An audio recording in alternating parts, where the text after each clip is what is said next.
Ito, may nakita akong isang clip video, Tulfo versus Tulfo.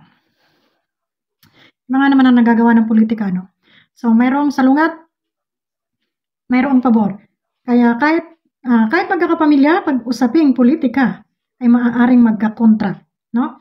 So, kagaya nitong ni Ben Tulfo at ni Erwin Tulfo na magkasalungat ng kanilang mga opinyon. Panoorin natin ang ating nakuhang video. Ayan. At kayo na yung humusga, manonood lang po tayo.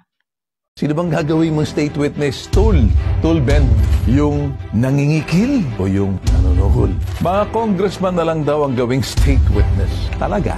Are you kidding me? Are you serious? Give me a break. Sino ang magiging kapanipaniwala, credible state witness? Congressman o yung mga kontratista na mga sangkot sa anomalyang flood control projects? Kanino po kayo?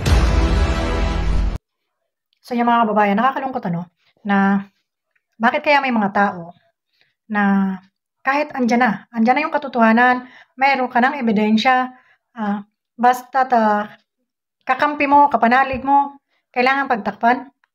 Pilipino, sambayanan, mga mahihirap ang pinagnakawan. Pero bakit may mga politiko na kailangan nilang pagtakpan yung kanilang mga kasamahan?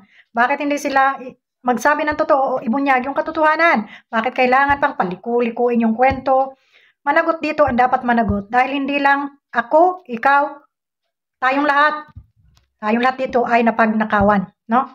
So lang mga kababayan, maraming salamat and God bless. Bye-bye!